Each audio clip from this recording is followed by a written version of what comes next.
Musique. Le dossier du jour. Isabelle Rupin. Le 6 juillet prochain, la rivière La Mayenne sera envahie par de drôles de radeaux pilotés par des marins plus ou moins aguerris, mais unis par la volonté de s'amuser et de s'arroser aussi mutuellement et surtout d'animer le centre-ville de Laval. Sarah Lucas, Marvin Jay, bonjour. Bonjour. Bonjour. Vous êtes membre de la Jeune Chambre économique, initiatrice et organisatrice des OFNIGEC, puisque c'est bien de ça dont il est question aujourd'hui. Les OFNIGEC qui sont devenus une véritable institution. Et Sarah. oui, c'est la 36e édition des OFNIGEC, donc organisée par la Jeune Chambre économique. Donc la Jeune Chambre économique, c'est une association de leaders citoyens qui mène des commissions annuelles. Mais les OFNIGEC, c'est une particularité, ça revient chaque année. Vous avez gardé ce bébé. Exactement, qui nous permet de faire rayonner la Jeune Chambre économique et qui nous permet également de financer les autres commissions. Et puis surtout qui anime vraiment le centre-ville de Laval. On se pose la question tous les ans. Alors ça va être quand les OFNIGEC ? Exactement, c'est le 5 et 6 juillet et on se pose souvent la question quel est le thème des OFNIGEC puisque c'est la particularité, cela change tous les ans. Alors cette année, les dessins animés. J'imagine que vous avez de plus en plus de sollicitations. Il va y avoir combien de radeaux au départ ? Qui ne seront pas forcément tous à l'arrivée d'ailleurs. Alors cette année, nous avons 32 radeaux. Donc on est sur une bonne participation. Et puis vous accueillez pour la première fois un radeau de Radio Fidélité. Et on est très content de vous accueillir. On est très content d'être accueillis. Et je peux vous assurer qu'il y en a qui sont en train de bosser sur le radeau. Parce que c'est quand même un petit peu compliqué. Il y a des exigences... Oui, alors OFNIGEC, ça veut dire objet flottant non identifié. Donc on crée un radeau à partir de choses qui ne sont pas vraiment censées aller sur un bateau. Donc évidemment, il n'y a pas le droit au moteur ou à des engins de propulsion. Donc il faut être un petit peu inventif. C'est la première année où il y a le plus de boulot, puisqu'effectivement on crée la structure, après on l'habille.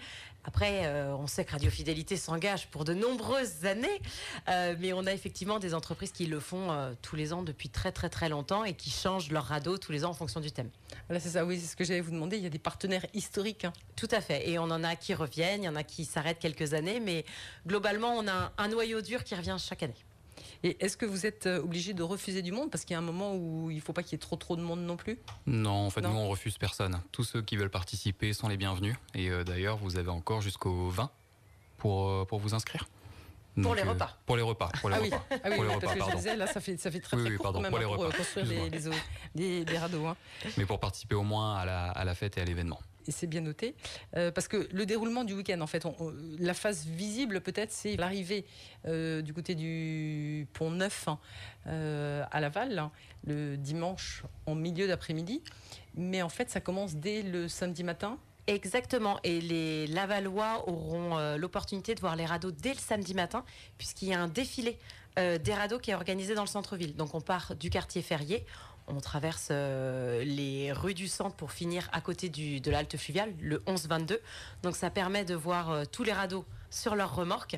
Et ensuite, l'après-midi, nous avons les Olympiades à Saint-Jean-sur-Mayenne, où toutes les équipes s'affrontent autour d'épreuves. Le samedi soir, nous avons la soirée dansante, où donc là, comme Marvin le disait, il y a tout à fait possibilité de s'inscrire. Et la navigation, c'est le dimanche. Vous partez pour la navigation de Saint-Jean, donc c'est une des difficultés aussi de mettre le radeau à l'eau et qu'il flotte vraiment ? On n'a pas de radeau qui coule dès le début. Bon. Peut-être un petit peu pendant la course, ça peut arriver, mais c'est pas une difficulté. On a Ludo le grutier qui nous accompagne depuis de très nombreuses années et qui gère très bien la mise à l'eau de ces radeaux. Et le thème que vous avez choisi, donc ? Les dessins animés. En fait, ça a été un grand brainstorming lors de la toute première réunion de commission. Et on était parti sur le thème déjà de l'enfance. Et au final, on s'est dit qu'est-ce qui pourrait tous rassembler, où on pourrait avoir aussi un grand choix de possibilités de décoration des radeaux. Et du coup, on a tablé sur les dessins animés, et aussi pour pouvoir faire participer le public. Parce que ce qui serait intéressant et ce qui serait hyper sympa au niveau de la fête, c'est que le dimanche, on a un maximum de public qui soit déguisé avec les enfants, que ça soit une vraie communion. Et alors, pour compléter l'information, Radio Fidélité a choisi le dessin animé Là-haut. Ouh, on a une annonce. Exactement. Voilà. Ah, c'était un scoop. Peut-être qu'il ne faut pas le dire. Si. Ah, mais si, il faut. Maintenant, les radeaux sont faits. Ok, donc on ne nous piquera pas l'idée, mais du coup, nos auditeurs peuvent se déguiser en personnage de ce dessin animé Là-haut. Est-ce que c'est un projet qui a fait des émules dans d'autres villes, ou est-ce que vous avez été obligé de breveter cette idée, ou est-ce que vous avez été copié ? Non, alors il y a des jeunes chambres économiques, effectivement, à travers la France qui voulaient partir sur le même projet, sauf erreur de ma part, ça n'a pas été encore fait. Alors, on a quand même une grande force à Laval, c'est qu'on est nombreux. On est 40 membres et on est très motivés à continuer ce projet. C'est un projet qui n'est pas très facile à monter dans une ville.